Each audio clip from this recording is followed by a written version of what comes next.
வணக்கம். நான் மதுரையிலிருந்து கிரீன் மதுரை நர்சரி கார்டன் கல அலுவலர் எஸ் இன்னாசிமுத்து பேசுகிறேன். நீங்களாம் நல்லா இருக்கீங்களா? சௌக்கியமாக இருக்கீங்களா? நம்ம இந்த உலகத்தில் மனிதனுக்கு தேவையானது என்ன அப்படின்னு கேட்டிங்கன்னா, நிறையா வரங்கள், ஏகப்பட்ட பணம், பொருள் இதெல்லாம் தேவை அப்படின்றத விட தாவரங்கள் அவனுக்கு தேவையான தாவரங்கள் விடாமல் கிடச்சிக்கிட்டே இருந்துச்சுன்னு வச்சுக்கோங்களேன், அதே போதும். அவனுக்கு அதுதான் மிகப்பெரிய மன நிறைவாகவும் நிம்மதியாகவும் இருக்கும். இன்றைக்கி நம்ம பார்க்க போகிற செடி என்ன அப்படின்னு கேட்டிங்கன்னா, அதாவது வேட்டு செடி அப்படின்வாங்க, வெடி செடி இல்லைன்னா பட்டாசு காய் அப்படின்வாங்க. அந்த செடியை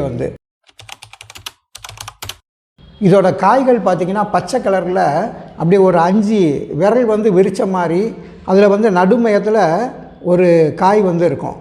நேராக பார்த்த மாதிரிக்கு, வானத்தை பார்த்த மாதிரிக்கு இருக்கும். நெருப்பு பற்ற வச்சோம்னா நம்ம பட்டாசு டப் டப்புன்னு வெடிக்கும். ஆனால் அந்த செடியோட காயை தண்ணியில் நனைச்சோம்னா வெடிக்கும். இதோட பூ பார்த்திங்கன்னா லைட் ப்ளூ கலரில் வானத்தையும் கடலையும் பார்க்குற மாதிரி, அந்த ஒரு நீல நிறத்தையும் வெள்ளையும் கலந்த மாதிரி ஒரு கலரில் இருக்கும்.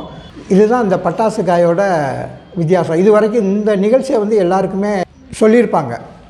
ஆனால் இதுக்கப்புறம் தான் நான் சொல்ல போகிற மிக அற்புதமான நிகழ்ச்சி இருக்குது. இந்த செடியை வேரோடு பிடுங்கினீங்கன்னு வைங்களேன், இந்த வேர் பார்த்திங்கன்னா அப்படியே சீனி கிழங்கு எப்படி இருக்குது, கொத்து கொத்தா காய்க்குது மண்ணுக்கடியில், அதே மாதிரி இந்த வேரில் பார்த்திங்கன்னா கொத்து கொத்தா அப்படியே கிழங்கு, சின்ன சின்ன நீளமான ஒரு கிழங்கு இருக்கிற மாதிரியே இருக்கும் பார்க்குறதுக்கு. அந்த வேர்களை எடுத்து இந்த கிழங்குகளை என்ன பண்ணோம்னா, சைடு வேர் மேலே காம்பெல்லாம் கட் பண்ணிவிட்டு இந்த கிழங்குகளை நல்லா மைய அரைச்சி அதில் இருக்கிற தேவையில்லாத நார்களெல்லாம் எடுத்து போட்டுட்டு, இந்த கிழங்கை என்ன பண்ணணும்னா தேங்காய் எண்ணெயில் நல்லா கொதிக்க வச்சு ஆற வச்சுட்டிங்கன்னா, இந்த தேங்காய் ஒரு களிம்பு மாதிரி இருக்கும். இந்த தேங்காய் எதுக்கு ஆகும் அப்படின்னு கேட்டிங்கன்னா,